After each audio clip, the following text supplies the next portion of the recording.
हाल ही में एक अत्यंत संवेदनशील और हृदय को स्पर्श कर जाने वाली घटना घटी। ऐसी घटना जिसने एक बार फिर ये सिद्ध कर दिया कि जब मानव प्रयास समाप्त हो जाते हैं तब भगवान की लीलाएं प्रारंभ होती हैं। एक पिता जिसका छोटा बच्चा पिछले 2 महीनों से कोमा में जीवन और मृत्यु के बीच झूल रहा था।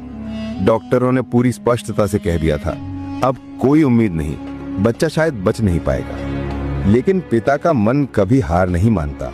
आशा चाहे जितनी क्षीण क्यों ना हो, उसके हृदय में विश्वास की लौ बुझती नहीं। अपने अचेत बेटे को दोनों बाहों में उठाए टूटे हुए मन से पर अटूट श्रद्धा के साथ वो भगवान जगन्नाथ के मंदिर की ओर चल पड़ा।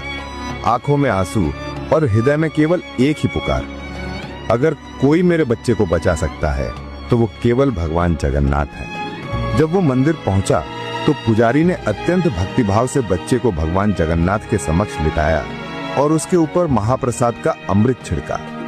क्षण भर के लिए पूरा वातावरण मौन हो गया, जैसे समय खुद ठहर गया हो, जैसे पूरा श्री क्षेत्र श्वास रोककर किसी चमत्कार की प्रतीक्षा कर रहा हो।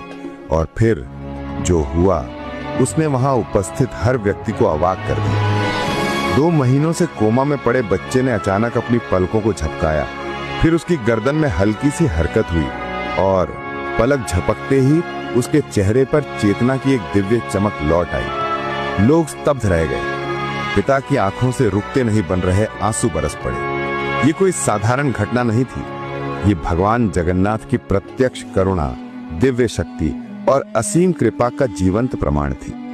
जो लोग जगन्नाथ धाम की महिमा, उनकी अनंत लीला और चमत्कारों के साक्षी हैं, वो जानते हैं कि भगवान जगन्नाथ केवल भक्तों के आंसू नहीं देखते, वे उनके हृदय की पुकार सुनते हैं। इसलिए कहा जाता है कि जहां विज्ञान और दवाइयों की सीमा समाप्त हो जाती है, वहीं से भक्ति और समर्पण की लीलाएं प्रारंभ होती हैं। जय श्री जगन्नाथ।